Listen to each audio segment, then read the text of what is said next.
Oke ya, di sini gue sedikit mau share tentang money management ya, yang paling simple, yang paling gue pakai dari dulu sampai sekarang. Dan gimana sih caranya gitu, karena gue masih ngelihat nih banyak sekali ya dari teman-teman nih yang salah gitu pakai money management buat trading itu, masih salah gitu. Dan gue juga ngelihat ya banyak sekali orang tuh ngajarin ya caranya trading begini-begini. Bahkan ada yang pernah tanya ke gua gitu, gimana caranya dapat 1 juta per bulan. Menurut gua trading itu nggak bisa dipatok, kayak lu gajian, kayak lu usaha yang benar-benar ada barangnya, kelihatan cash flow-nya, kelihatan lu bisa keluarin barang segini pasti gitu. Trading itu nggak kayak gitu.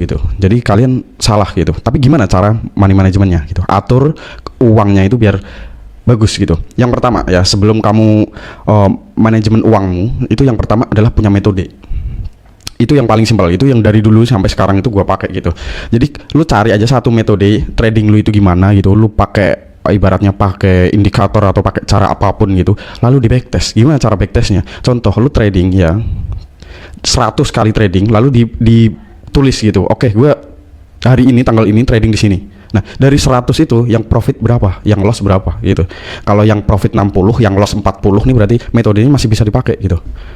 Bahkan yang loss 50 ya, yang profit 50 itu metode ini masih bagus gitu. Jadi kalau manajemennya pengen bagus, yang pertama harus pakai metode, dan metodenya itu harus bagus dulu gitu. Yang kedua itu masuk ke manajemennya. Gimana cara manajemennya? Kalau lu udah ketemu metode yang bagus, terus manajemennya contoh ya, analogi lu punya 100 juta ya. Jangan berpikir bahwa oke, gue sekali trade gue pengen dapat 1 juta, 2 juta, 3 juta, 10 juta. Jangan kayak gitu. Tapi yang dipatok itu adalah stop lossnya. Gimana yang dipatok stop lossnya? Contoh 100 juta ya. Berarti kalau kamu setiap trading stop loss kamu itu 1 juta, berarti kamu cuma punya kesempatan itu 100 kali. Nggak banyak gitu. Analoginya kayak gitu. Jangan malah fokusnya itu ke profit. Kenapa? Kalau fokusnya ke profit, alhasil ketika kamu loss, kamu nggak lagi disiplin sama metodemu, karena fokusnya ke profit kan.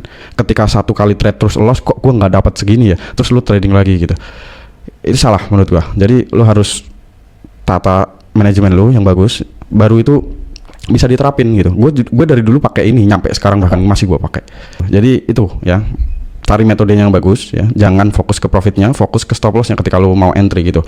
Kalau lu pakai RR 1:2 ya, stop loss lu 1 juta, terus profitnya itu 2 juta, otomatis dengan metode digabungin metode lu tadi gitu ya, itu pasti untung gitu. Belakangnya itu pasti untung ya. Itu cara ngelihat metodenya kayak gitu. Lu backtest ya, pakai metode satu aja, metode backtest 100 kali gitu.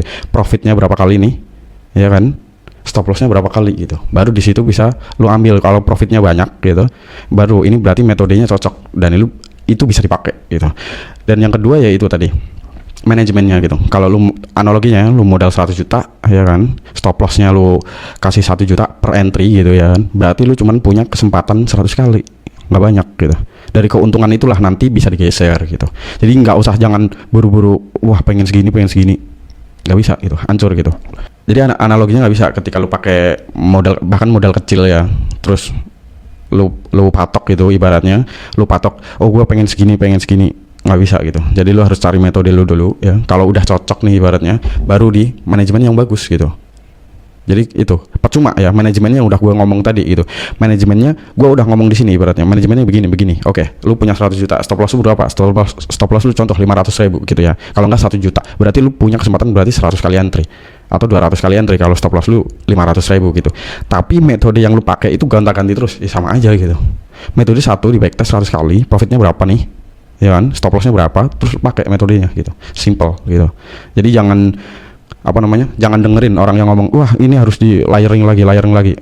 Enggak kayak gitu caranya gitu. Bahkan ketika lu ngeklik lagi itu ya kan, itu udah nggak masuk metode lu dan mati semua saldonya gitu. Jadi itu manajemen yang gue pakai dari dulu nyampe sekarang, gue masih pakai itu ya. Bahkan sering kali ya gue ngelihat cara gue dulu gitu. Oke, gue metode gue dulu kayak gini dan gue ulangi lagi. Kalau nggak kayak gitu ya, lu bikin jurnal ibaratnya. Kalau lu nggak bisa inget ibaratnya, nggak bisa nahan buat entry, lu bikin jurnal gitu. Setiap lu entry nih ibaratnya, ya kan, itu ditulis tanggal berapa 100 kali gitu. Ada kayak tanggalan gitu, 1, 2, 3, 4, 5 sampai 100 gitu. Entry pertama ditulis tanggal berapa, stop loss apa enggak, stop loss berapa, profit berapa. Dari situ lu bisa ngitung gitu. Manajemennya kayak gitu. Jadi 100 juta, kalau stop loss lu 1 juta ya berarti lu punya kesempatan buat 100 kali entry, sesimpel itu. Baru di akhir ketika semua jurnal lu itu udah lengkap 100, lu baru ngelihat oke, gue dari 100 juta ini dan 100 kali entry ini profit gue segini, stop loss gue segini. Itu baru kelihatan. Itu manajemen yang paling simpel ya, dari dulu gue pakai, bahkan sekarang pun masih gue pakai gitu ya. Jadi kayak gitu dulu, lu lebih disiplin dulu lah daripada ngawur-ngawuran gitu. Karena banyak juga ya gue ngelihat orang-orang tuh ngajarin ya, yang dimana entry-nya itu ngawur, dan ketika lo ditanya lu contoh modal berapa, profit modal berapa, profit dari segini itu nggak bisa teman-teman. Dan apakah trading bisa di compounding kayak investasi? Jawabannya nggak bisa gitu. Orang kadang, gue pernah ngelihat ya, orang kadang ngomong gitu, dapetin 2% aja, kalau nggak 1% aja per hari. Itu bohongnya minta ampun. Kenapa? Karena gue tahu sistem compounding itu, gue tahu gitu. Contoh lah ya, contoh lu modal 100 juta, dapetin 2% dari 100 juta berapa? 102. Berarti kan 2 juta, berarti kan 2%-nya dari 100 juta ini, ya kan? Nah, trading berikutnya berarti lu kalau ngincer lu 2%, berarti kan modalnya bukan lagi dari 100 juta, tapi dari 102. Dan 102 ini terus. Gue jamin sih jarang sekali ya ada trader yang kuat seperti ini, kecuali dia pakai 2 akun. Yang pertama manajemennya yang udah gua kasih tahu di sini tadi, dan yang kedua ini dia tradingnya ini bukan di forex tapi di saham, yang dimana ketika drawdownnya ya kan, ibaratnya naiknya bisa di compounding, drawdownnya ini bisa ditahan gitu.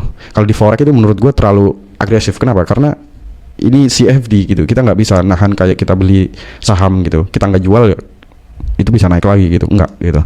Jadi menurut gua itu metode yang dipakai dan manajemen yang dipakai buat di forex itu yang paling simpel, yang kayak gue yang pakai gitu. Jadi lu yang pertama itu backtest dulu ya, dari 100 kali gitu metode lu, contoh di backtest 100 kali, kalau nggak lu tulis lah biar nggak lupa gitu. Dari 100 itu yang profit berapa, yang loss berapa. Nah dari situ lu contoh mau modal 100 juta ya, buletin aja lah ibaratnya, analoginya 100 juta. 100 juta itu 100% berarti. Kalau stop loss lu itu yang diincer itu stop lossnya gitu, yang diingetin gitu. Oke, gue mau trade stop loss 1 juta. Berarti dari 100 juta ini lu cuman punya kesempatan 100 kali, simple. Seperti itu. Gue dari dulu sampai sekarang. Jadi semoga bisa berubah ya. Jadi jangan kayak orang-orang lain gitu yang ngajarinnya nggak bener, ngajarinnya langsung full margin ya, full banyak entry. Nggak seperti itu. Trading nggak sekotor itu, dan lu pantas blokir aja akun-akun kayak gitu karena bikin lu rusak gitu, percuma gitu. Lu mau modal berapapun gitu, bahkan gua pernah ya denger, bang modal kecil bisa jadi segini gitu. Jawabannya nggak bisa gitu. Walaupun bisa itu pelan, dan lu harus bener-bener disiplin gitu. Orang kadang bilang, oh gua modal 10 juta bisa kalau langsung jadi begini gitu. Gua jamin orang tuh pasti frugalnya minta ampun, nggak bisa dia punya manajemen yang bagus. Kenapa? Karena dari lompatan dari contoh berapa juta ke ratusan juta sampai miliaran itu berarti kan dia harus butuh yang namanya leverage-nya gede banget. Yang dimana ketika bettingnya itu salah, jawabannya ada margin call. Apa bedanya sama judi gitu? Lu nggak punya metode lu sendiri, nggak punya jurnal lu sendiri, nggak bisa bedain mana profitnya segini, keuntungannya segini. Itu ibarat bisnis ya. Lu nggak bisa, ibarat bisnis ini lu nggak tahu bahkan laba kotor ini keluarnya kemana, laba bersihnya ini, P&L bersihnya ini kemana. Jadi jangan berjudi gitu ya, karena trading ini rawan gitu. Lu bisa pura-pura jadi trader tapi aslinya berjudi gitu. Jadi menurut gua manajemen yang sehat itu seperti itu, dan sampai sekarang masih gua pakai. Thank you, lu bisa terapin itu.